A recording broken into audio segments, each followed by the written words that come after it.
Gather as Unitarian, as old and new friends seeking truth, love, meaning, and deep connection. We gather with shared values but with individual beliefs. We gather respecting the interconnectedness of all that there is. We gather in community to challenge and be challenged. And we light this chalice, the symbol of our open, creedless faith, for holding and being held.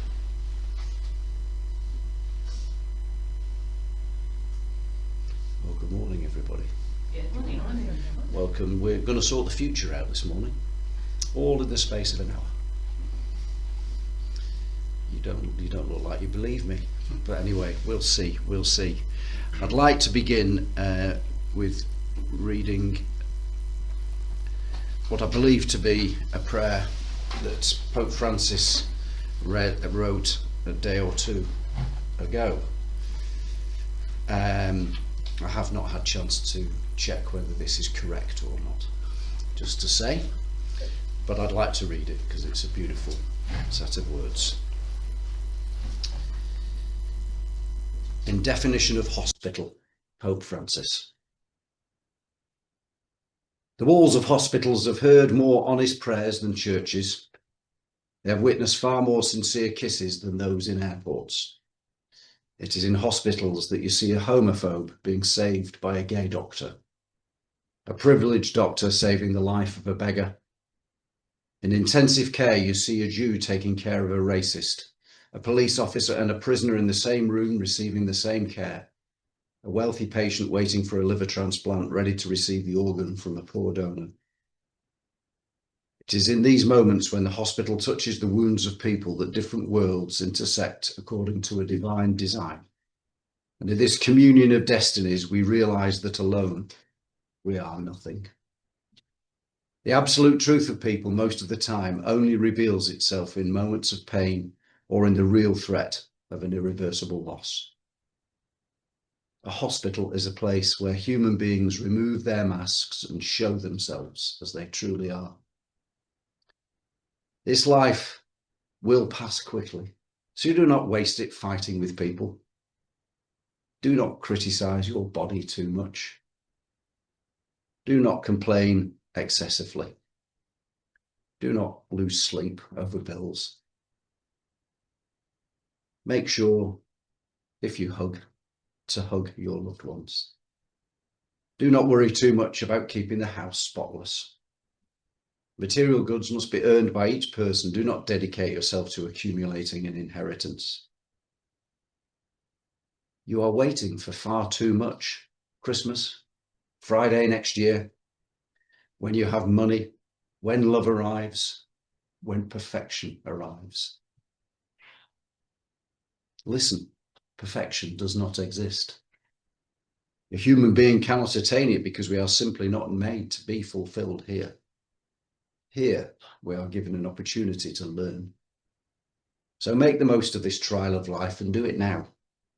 Respect yourself, respect others. Walk your own path and let go of the path others have chosen for you. Respect. Do not comment. Do not judge. Do not interfere. Love more, forgive more, embrace more, live more intensely, and leave the rest in the hands of the Creator. Lovely words. As I say, unverified, but that doesn't matter, does it? They're lovely words.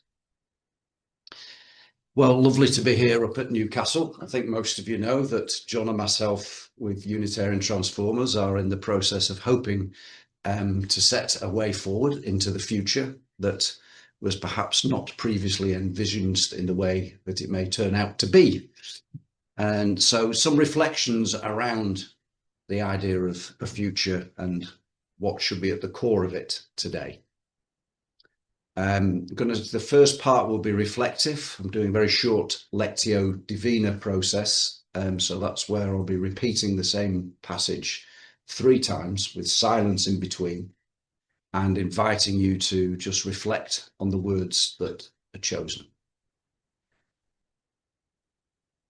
I'm then going to talk through some of the concepts from a book that I'll explain later, which is it is a personal self-help book, but I want to extract 2 or 3 of the themes in there to just sit in the context of the newness of Newcastle Church into the future, or at least that's what I'm going to try and do. So for this period of reflection, I'm going to read just a short passage, actually, from the Old Testament book of Haggai. And this was written about 520 BC. And the reason I've chosen this passage is it's the one prophet, and I may be wrong in this statement, I think the one prophet that actually got listened to in the Old Testament, because most of the time we were completely ignored. And so please relax and just take in these words. And in the first time, just see if there's any word that just springs out to you, and just hold on to that word in the silence. You have planted much, but you harvest little. You eat, but you do not have enough. You drink, but you do not have enough to be intoxicated. You clothe yourselves, but no one is warm enough. And he who earns wages earns them just to put them in a bag with holes in it. Thank you. So for the second time, if you did pick up a word or phrase, just see if it brings anything up to you of your life or this moment, or just sit quietly with the words again. You have planted much, but you harvest little. You eat, but you do not have enough. You drink, but you do not have enough to be intoxicated. You clothe yourselves, but no one is warm enough. And he who earns wages earns them just to put them in a bag with holes in it. Final time. If anything strikes you, to just hold in the silence afterwards that speaks of something in the future for you or for this gathering. You've planted much, but you harvest little.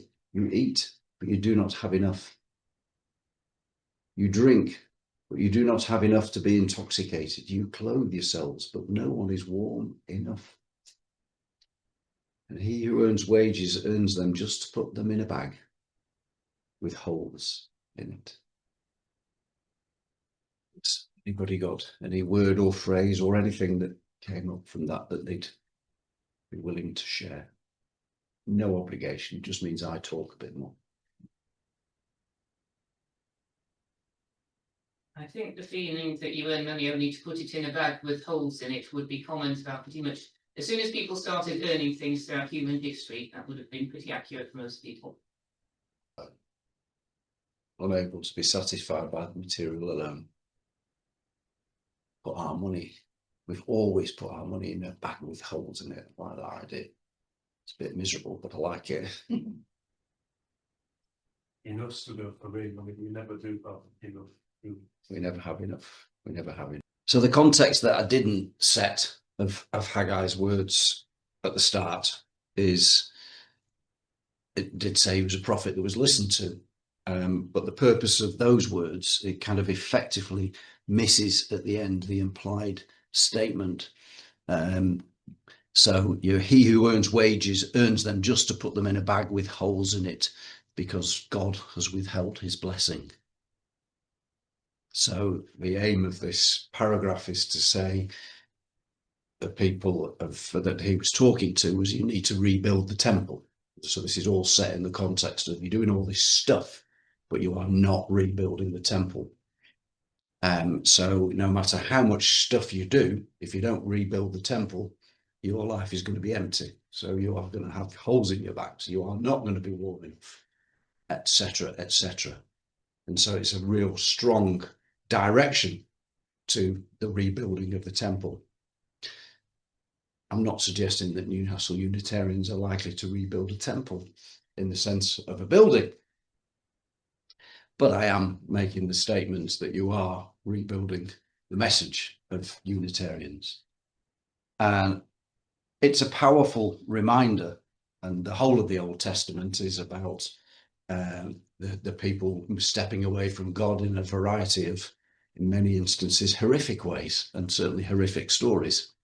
But this is with a time where the prophet was listened to, and they actually said, yes, we need to do this first.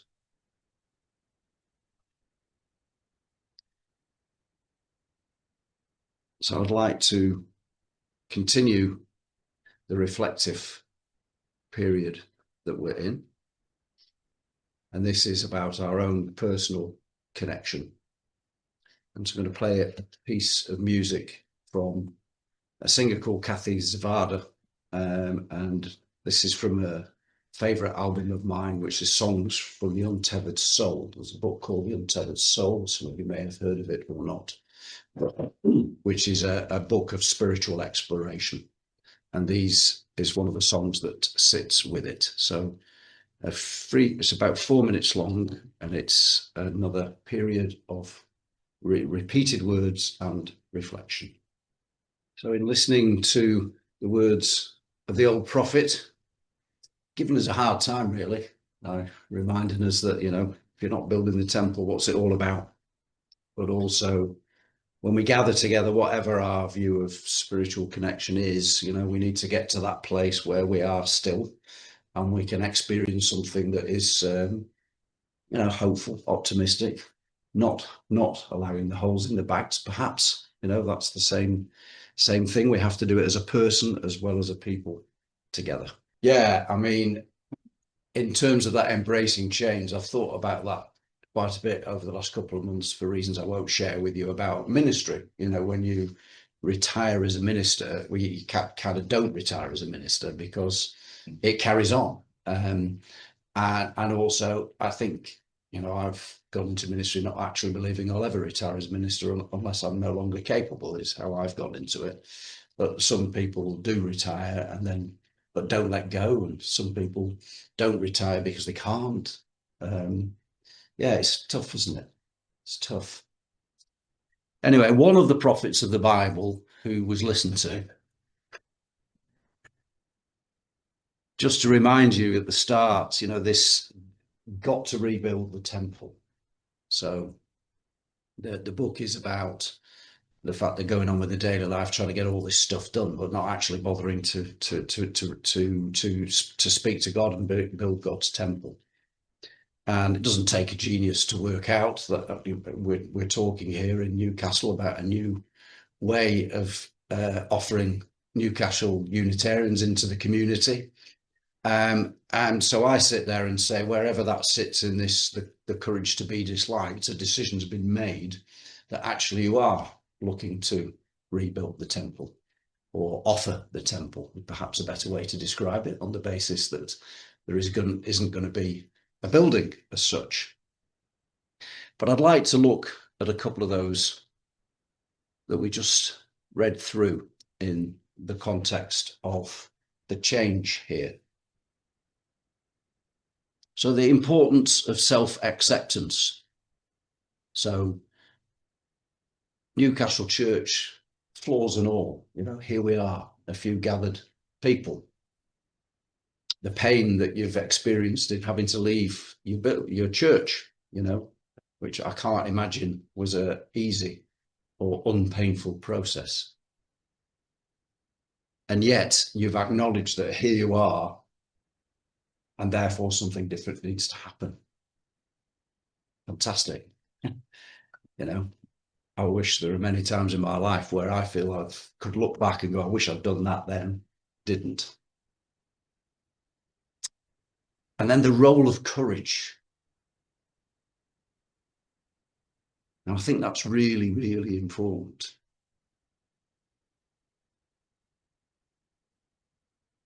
It takes courage to confront your fears, to be disliked, and to live authentically. could probably talk for the rest of the sermon on just one of those items, actually. So to live authentically as a congregation, it's a challenge for us Unitarians, because we need to live authentically as individuals, and we need to live authentically as a Unitarian congregation. And because we don't have a fixed creed, that does make that quite complex, doesn't it? Maybe. I think it makes it complex, but it also makes it great too. But I think we do that. We have that opportunity to live authentically. I think Unitarians have a history of being quite happy to be disliked. Yeah, I think we're okay being disliked. And I think it's possible in my lifetime, which is 20 odd years Unitarian, is that we perhaps don't like being disliked enough these days, maybe. I don't know whether that's a fair statement.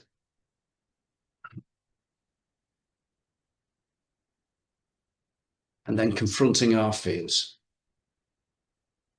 Every congregation, sorry, not true. The majority of congregations that we have, we've all got this sense of fear about what happens next, where we're going, I think. And it is being confronted here. Yeah, it is being confronted.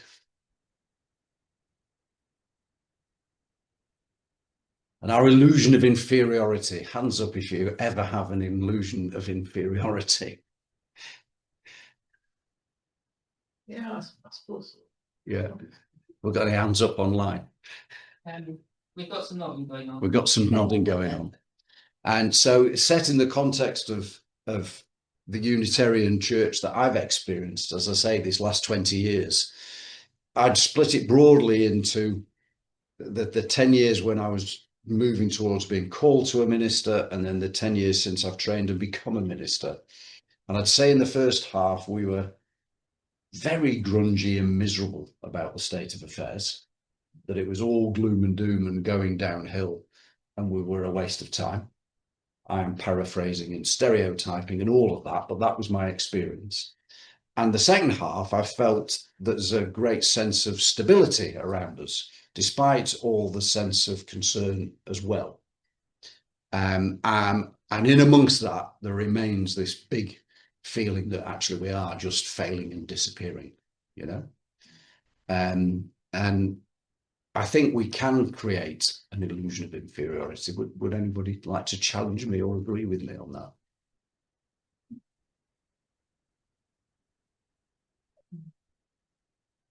Getting a few nods. Getting a few nods. Okay. And then the living in the present. I think this is, I do think, that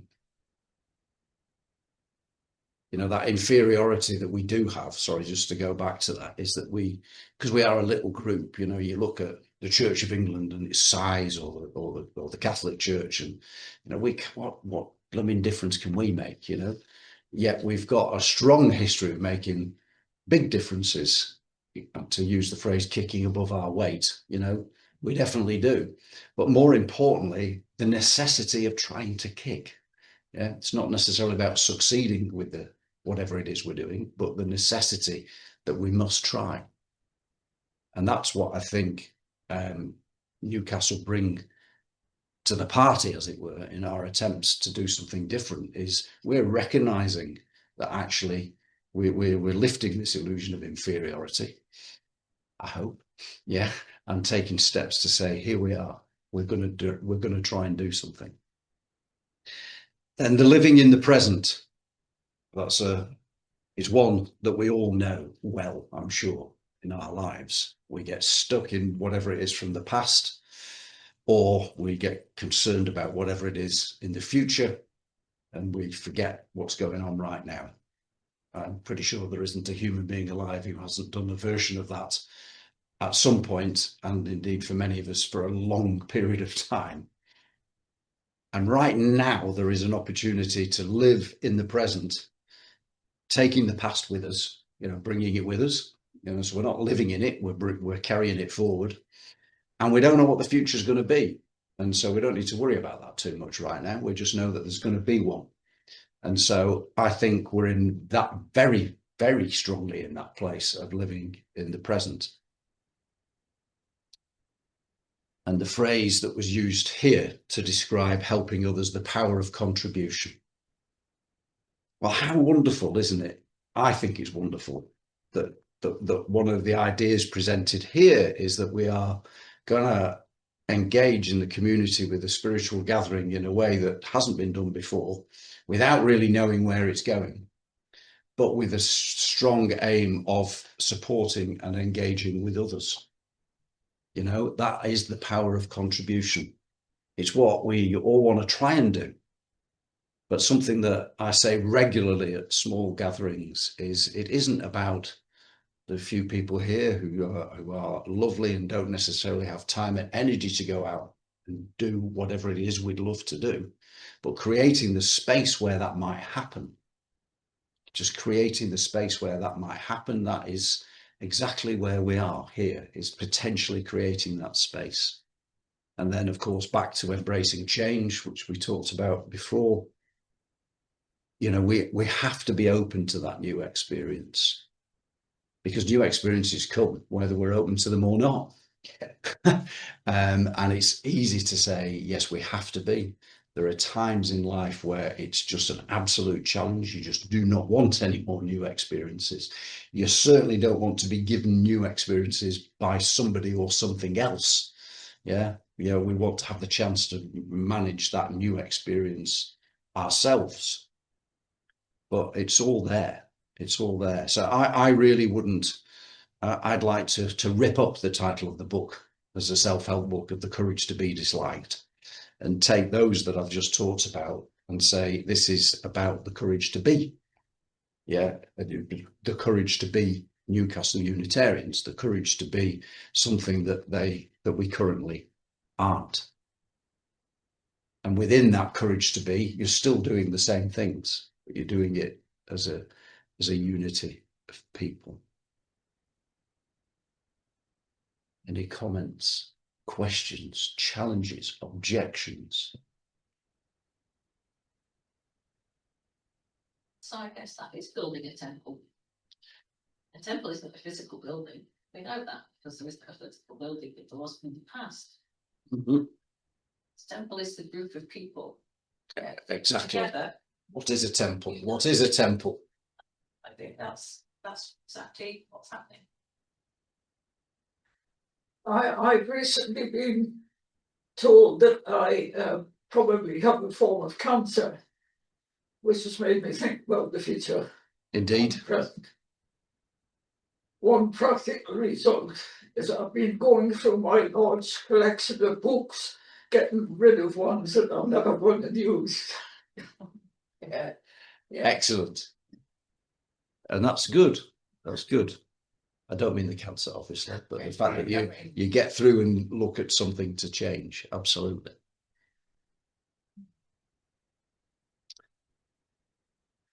So to move us towards the end, I kind of want to change tack slightly.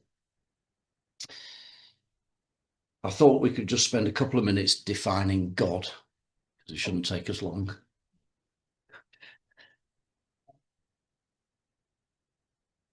So I'm just going to read out a few phrases, and then please pick one that does or doesn't speak to you, and let's just drift into a little discussion.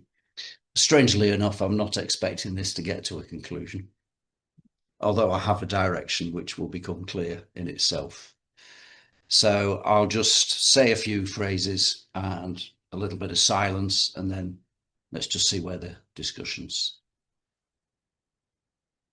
So, of course, I will use the word God, but you can use the word human or whatever you want. It's not necessarily about the word God.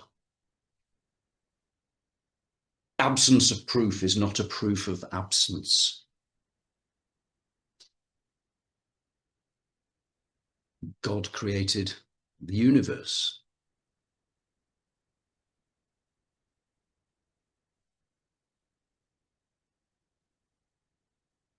God is a dangerous delusion.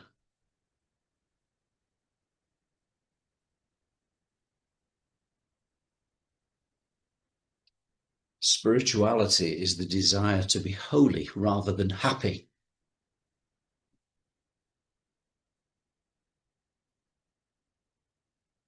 Spirituality is connection.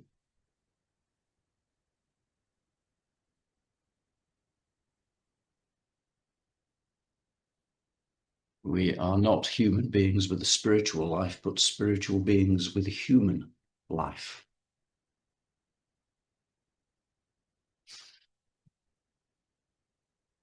God is a verb, not a noun.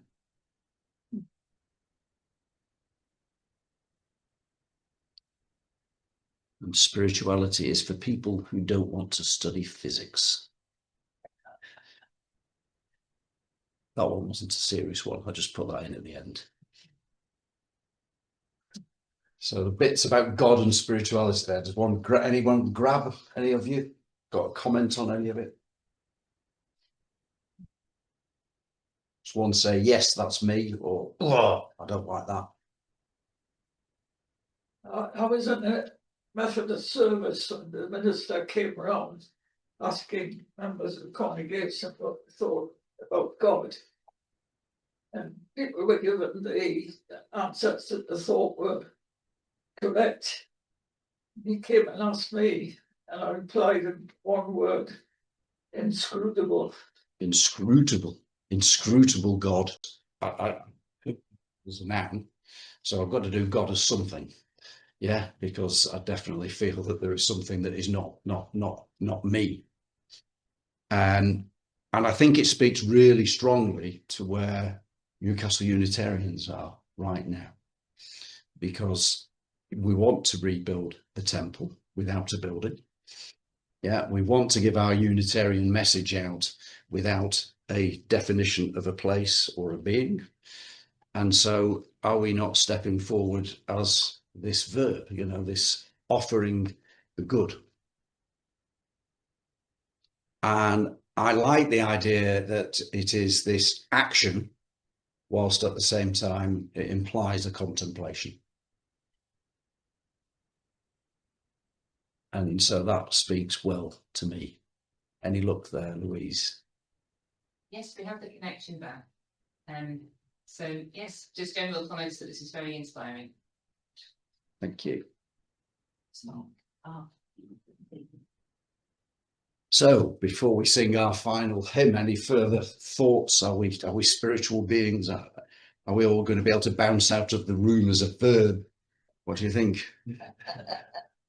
But I think I'm going to have bouncing out of the room as a verb as one of my service subjects. So I'm just giving you all due warning of that. Excellent, excellent. I like that. I like that idea. I like that idea.